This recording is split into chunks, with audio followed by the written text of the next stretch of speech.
Radio. Les Français parlent au français. Les carottes sont cuites.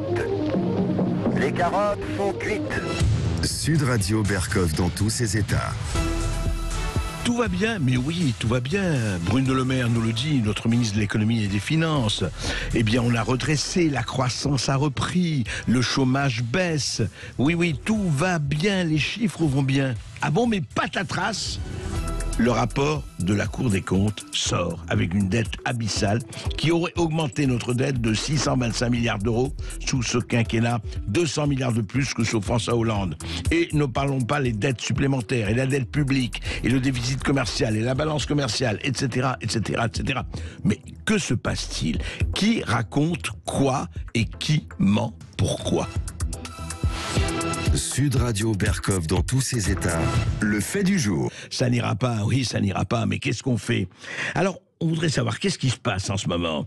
Éric Ciotti nous envoie un tweet là un peu ravageur, le député Éric Ciotti. Le Mozart de la finance, il parle de Macron, nous laisse 1000 milliards d'euros de dettes supplémentaires, donc 540 milliards durant ce quinquennat. Dès qu'un enfant naît dans cette belle France, il doit rembourser 44 000 euros. Et on ne parle pas du déficit commercial, du chômage, du record mondial des impôts et des taxes, le niveau de vie, etc. Marc Toiti, bonjour. Bonjour André. Bonjour Marc, ravi de vous avoir, comme d'habitude, président du cabinet Hack Défi, et vous êtes auteur de ce livre que je recommande, on en avait parlé avec vous, le Reset, quel nouveau monde pour demain. Mais en attendant, quel monde un peu appauvri et endetté pour aujourd'hui. Qu'est-ce qui se passe? Alors, le rapport de la Cour des comptes vient de paraître, et il est quand même, mais comme d'habitude, on se voit assez, je dirais presque sépulcral. Qu'est-ce qui se passe, Marc Toiti? Qui doit-on croire? Qui doit-on suivre?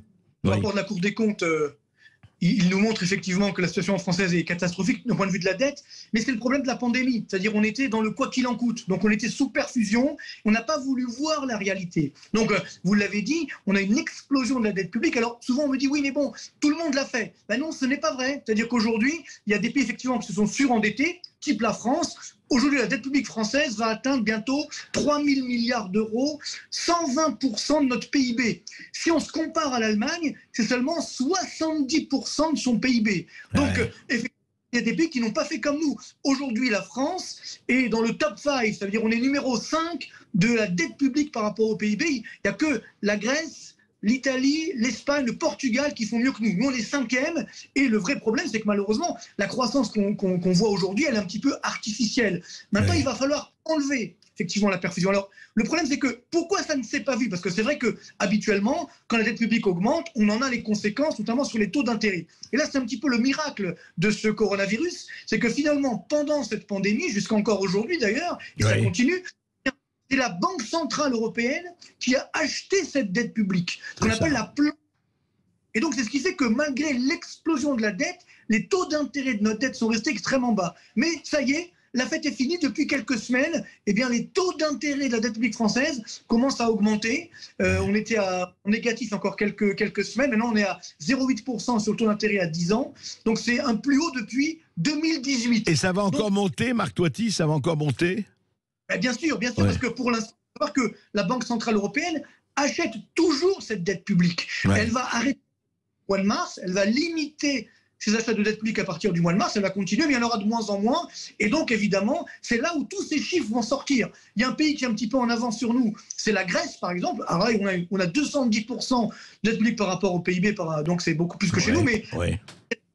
à 2,7%. Donc vous voyez, la crise de la dette en Grèce, on croyait qu'elle avait disparu. Non, elle n'a pas disparu. On l'a simplement mise sous le tapis, avec le corona évidemment. Alors là, c'était un double tapis. Et maintenant, on est en train de retrouver, on espère, une vie plus ou moins normale. Et c'est là où le quoi qu'il en coûte, il va nous coûter cher. C'est là où on voit la réalité. Et moi, ce qui me rend fou, c'est quand on voit par exemple les programmes des candidats aujourd'hui à la présidentielle, personne ne dit qu'il va réduire cette dette.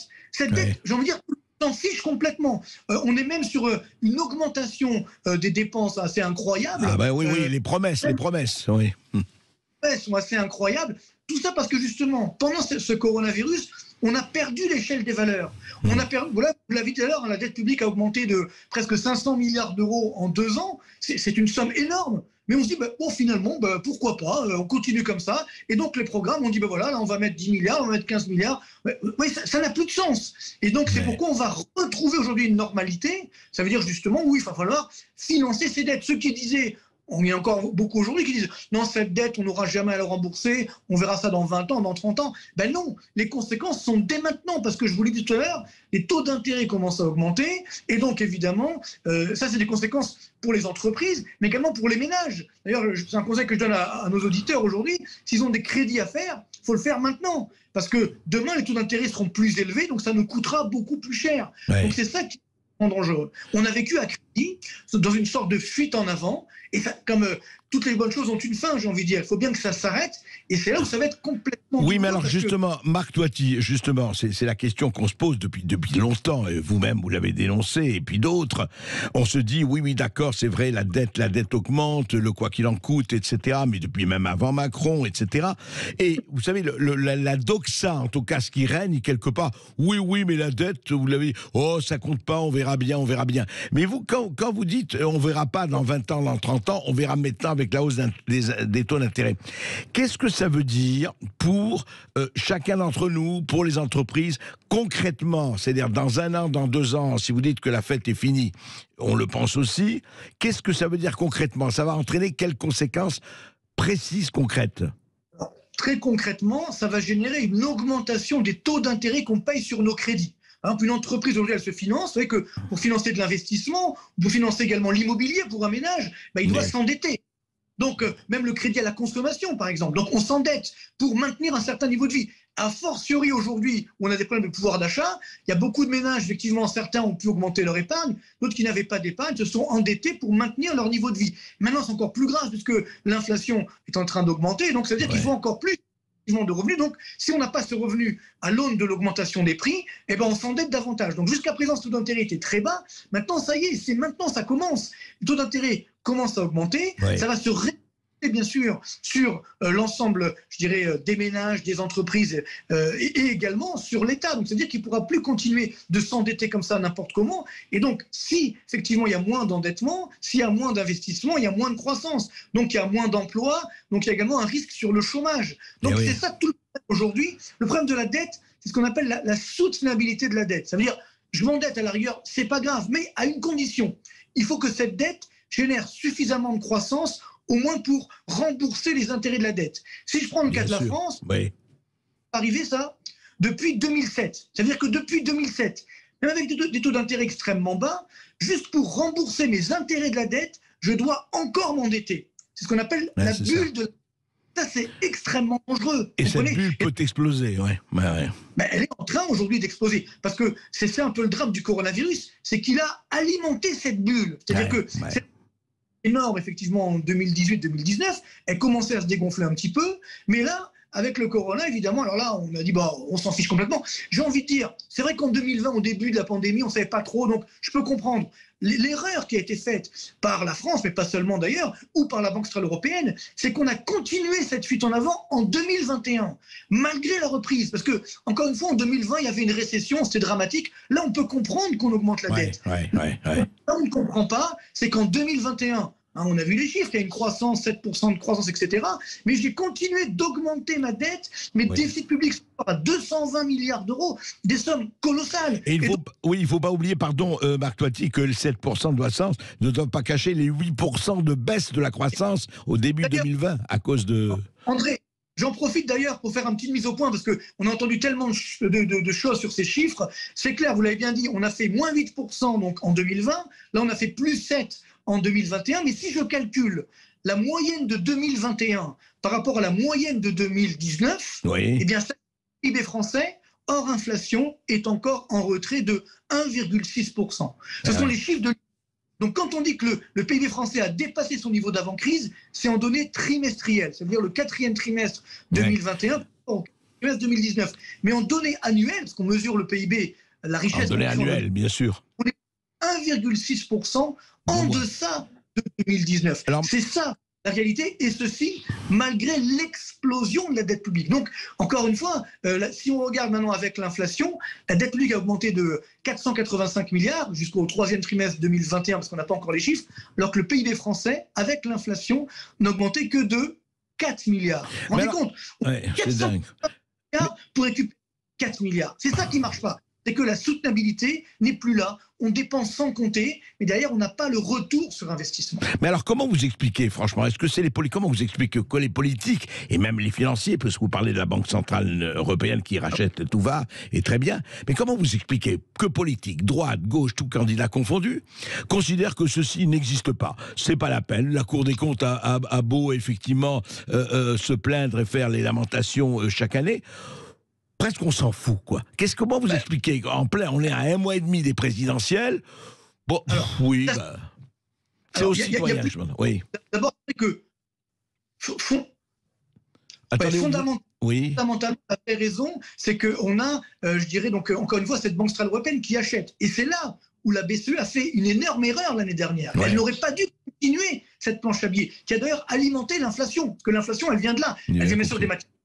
Elle vient aussi du fait qu'on a alimenté une demande alors que l'offre n'était pas là. Donc c'est la loi de base de l'économie, la demande supérieure à l'offre, les prix ont tendance à augmenter. Donc on a un déni de réalité, même des banques centrales. Ça c'est nouveau. Parce qu'à présent, que les politiques mentent, ça on a l'habitude. Et que les banques centrales fassent aussi un déni de réalité, ça c'est nouveau. Et ça c'est extrêmement dangereux. Donc voilà pourquoi, effectivement, les politiques nous disent, c'est pas grave, vu que de toute façon la BCE sera là. Non, parce que ça, c'est le grand changement. Aujourd'hui, en Allemagne, les Allemands ne veulent plus continuer cette planche. Donc, c'est là où on va siffler la fin de la récré. Et donc, c'est ce qui fait que le prochain président, la prochaine présidente, va avoir une situation très, très compliquée à gérer. Parce que la dette va évidemment encore augmenter, mais les taux d'intérêt vont augmenter et la BCE ne sera pas là pour acheter cette dette. Il n'y aura plus de planche à billets. Donc c'est là où on doit faire vraiment les efforts. Ma crainte, c'est que comme on n'a pas fait ces efforts, eh bien, il y a un pactole en France qui s'appelle l'épargne. Et donc on risque de vous dire, on puise dans l'épargne... On va puiser dans votre épargne, vos bas de laine, allons-y. Ouais. Je ne pas, évidemment. Et d'ailleurs, ce n'est pas du tout ce que je propose, bien entendu. Non, mais vous l'avez dit, André, c'est que les candidats aujourd'hui, il n'y a pas que d'ailleurs, s'en fichent complètement. On est dans le déni de réalité globale.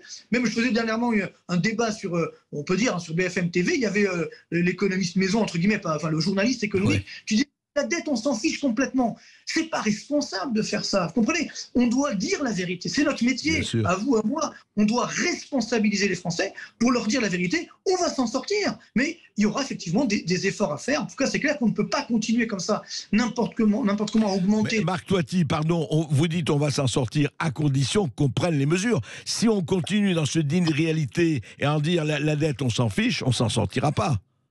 On sortira, si vous voulez, il y a deux façons de s'en sortir. Soit dans la douceur, en faisant effectivement des réformes, on va dire, encore une fois, ce que j'appelle une thérapie de choc bienveillante, c'est-à-dire on ne va pas se faire mal, pas faire de la... Il faut accompagner tout ça. Ou alors, in fine, à la fin, c'est un peu comme la Grèce. À la fin, on va s'en sortir dans la douleur. Ce qui est vous, on a vu ce que ça a coûté à la Grèce. Parce que quand la Grèce a fait l'euro, quand Tsipras a été au pouvoir, par exemple, là j'entends des débats, on dit on va voter pour des choix extrêmes, etc. Les taux d'intérêt de la dette grecque sont montés entre 20 et 35%. Folie. Vous vous rendez compte?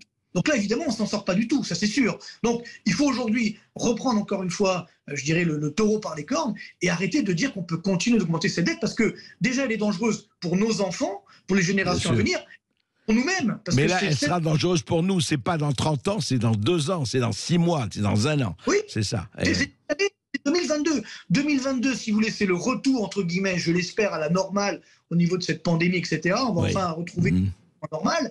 Et donc là, la vie plus ou moins normale, c'est aussi le fait qu'on va arrêter de financer n'importe comment notre dette publique. Et donc, il va falloir trouver effectivement les vrais financements. Il va falloir dire la vérité aux Français en disant voilà. Merci Marc Toiti, c'est très important quand le réel frappe à la porte, où on se bouche les oreilles et les yeux, où on ouvre la porte. C'est un choix, et bien on verra qui fera ce choix-là.